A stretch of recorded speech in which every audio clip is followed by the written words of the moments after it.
नमस्कार, मैं एडवोकेट अंकिता चटर्जी आपका स्वागत करती हूँ बुक ऑफ इंडियन लॉ के यूट्यूब चैनल पर। और आज हम डिस्कस करेंगे article 142 of constitution of India with relation to divorce. एक सुप्रीम कोर्ट के जजमेंट के रेफरेंस में हम ये डिस्कशन करते हैं। देखिए, हमारे पास डिवोर्स लेने के लिए अलग अलग एक्ट्स में काफी सारे ग्राउंड्स दिए गए हैं, जैसे कि section 13 of Hindu marriage act और section 27 of special marriage act ये बताता है कि अगर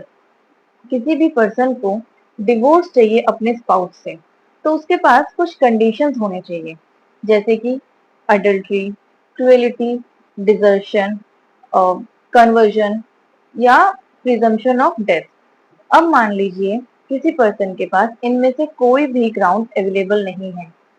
तो तब भी सुप्रीम कोर्ट ये कहता है कि फिर भी अगर कोई चाहे तो अपने स्पाउस से डिवोर्स ले सकता है।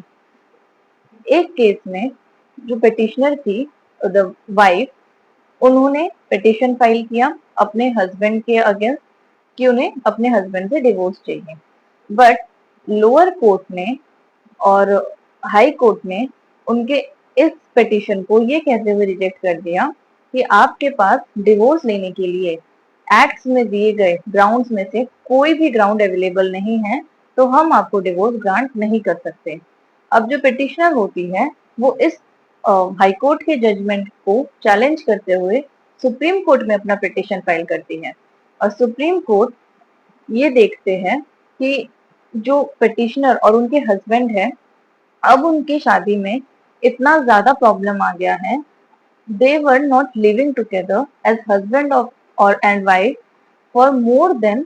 12 years, और आगे भी कोई उम्मीद नहीं थी कि वो साथ में रहेंगे। तो उनकी जो शादी है वो अब एक ऐसे पॉइंट में आ चुकी थी जहां अब उनको साथ रखने का कोई मतलब नहीं था, और उनको ट्रायल कराने का या कोर्ट में बार बार बुलाने का भी कोई फायदा नहीं था। इसलिए सुप्रीम कोर्ट आर्टिकल 142 के तहत इस केस में कंप्लीट जस्टिस दिलाने के लिए, मतलब इस केस में पूर्ण न्याय दिलाने के लिए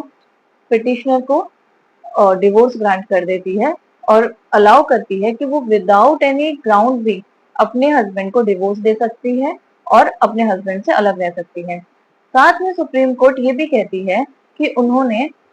शिल्पा शैलेश वर्सेस वरुण श्रीनिवासन, जिसका जजमेंट 2022 में आया था, उस केस में भी ये कहा था कि भले ही हस्बैंड एंड वाइफ के पास कोई भी ग्राउंड नहीं है डिवोर्स लेने के लिए, लेकिन अगर उनका मैरिज एक ऐसे ब्रेकडाउन पॉइंट पे आ चुका है जहां से अब वापस आके as an husband and wife, as a spouse रहना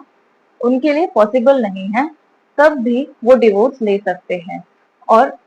सुप्रीम कोर्ट अपना ये power article 142 of constitution of India के तहत लेती है, जो कि सुप्रीम कोर्ट को ये पावर देती है कि अगर सुप्रीम कोर्ट चाहे तो किसी भी मैटर में पूर्ण न्याय यानी कि कंप्लीट जस्टिस दिलाने के लिए कोई भी नेसेसरी डिक्री या ऑर्डर पास कर सकती है। आई होप आपको आज का वीडियो अच्छा लगा होगा। Thank you. जय हिंद।